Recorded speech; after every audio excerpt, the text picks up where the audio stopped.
For the last decade, three countries have kind of dominated the best places to retire: Mexico, Thailand, and Malaysia. I've spent the last 5 years traveling, and I can tell you fewer people are choosing these three countries, and I'll tell you why. I'm also going to share 6 other countries that retirees are choosing instead. Let's start with Mexico.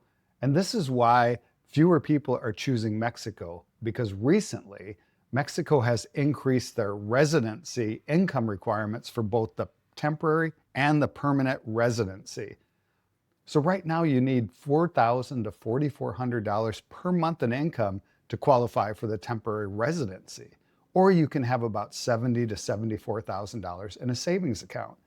In order to qualify for the permanent residency, you need approximately $7,300 a month, or a significantly larger balance in your savings. That's incredibly high for a retiree, especially one that is living on Social Security. And in Mexico's most popular expat areas, Roma and Condesa, rents are up 20 to 30% since 2020, and in some pockets as much as 80% since 2021. So Mexico isn't the best choice anymore if you're looking for a budget destination because of these high income requirements and because of the increasing rent prices. So Thailand's problem is different. It's a tax code. So there's new rules that require foreign residents staying 180 days or more to pay taxes on foreign sourced income. Daily costs and rents have climbed sharply in major hubs, and there's major unpredictable bureaucratic changes. And the last thing is over-tourism has completely shifted the local infrastructure away from community living toward short-term vacationers.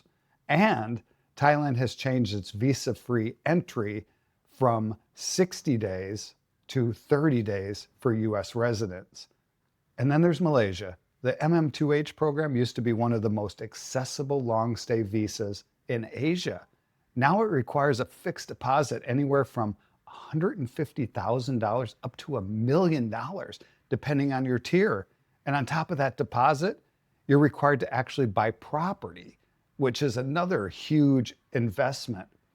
So this program is no longer built for Social Security recipients. It's built for wealthy retirees. So if people aren't going here, where are they going? So here's a list of 6 countries that people are choosing instead of these countries. So the first one, Uruguay. So South America's kind of quiet, boring in a good way retirement haven. And quiet doesn't mean nobody's showing up. International visitor arrivals rose about 3.3 million in 2024, up to 3.6 million in 2025. Budget-wise, Uruguay is a little more expensive, so you can expect to spend $2,000 to maybe $3,500 a month, but it's still well below US costs. And Uruguay doesn't have a dedicated retirement visa. It grants permanent residency directly instead. So there's no temporary phase first, and there's no fixed legal minimum income, but in practice, immigration wants to see about $1,500 a month for single applicants and $2,500 a month for couples. Even though daily costs have gone up, Uruguay consistently ranks as one of the safest, most stable countries in Latin America. Next one on the list is Medellin, Colombia. And if you're enjoying this content, hit that subscribe button, hit that like button. It helps the channel for sure. So moving on to Medellin. So Medellin is known for its eternal spring weather and a visa that really doesn't punish lower income people. Colombia actually hit a tourism record in 2024 with 6.7 million non-resident visitors, and it kept climbing through 2025, and they're expected to hit 7.5 million this year. Americans are the single biggest source of the growth, roughly 2.5 million US visitors in 2025 alone. I've spent time in Colombia and it's extremely cheap. Maybe $1,500 to $2,000 a month can give you a very comfortable lifestyle. They have a pensionado visa, which requires a monthly income of about 3 times the Colombia's minimum wage. And for 2026, that's about $1,400 per month. And Colombia also consistently ranks among the top countries globally for how easy it is for expats to settle in Colombia. and it has a very established retiree community. The last one in this part of the world is Panama. And the Pensionado visa was built for retirees in Panama, and tourism numbers are proving that. Panama set an all-time visitor record in 2024 with almost 3 million arrivals. That was up 10% from the prior year. Then it posted the best ever first quarter of this year, nearly 1 million visitors between January and March. That was up 17% over the prior year, and the growth continues to hold. In Panama, you need about $1,800 to $2,500 a month, depending on where you live. And I think Panama has the easiest retirement visa on this list. You need $1,000 a month in income. The process is pretty easy. And unlike almost every other program, you get permanent residency immediately. And then Panama has built-in retirement discounts on all types of things. So moving to the other side of the world, the next is Cambodia. It has one of the easiest visas on this list. Tourism was way up in 2024, and I think Cambodia is becoming more and more popular with the expat communities from all over the world. Cambodia is cheap, probably $800 to $1,200 a month, gives you a comfortable lifestyle. Costs are extremely low. There's no dedicated retirement visa in Cambodia, but there are visas that give you a very cheap and easy route to become a resident. And I think Cambodia is becoming more and more popular because of the low threshold. Next is Vietnam, where I'm sitting right now, and arrivals and international arrivals have jumped dramatically.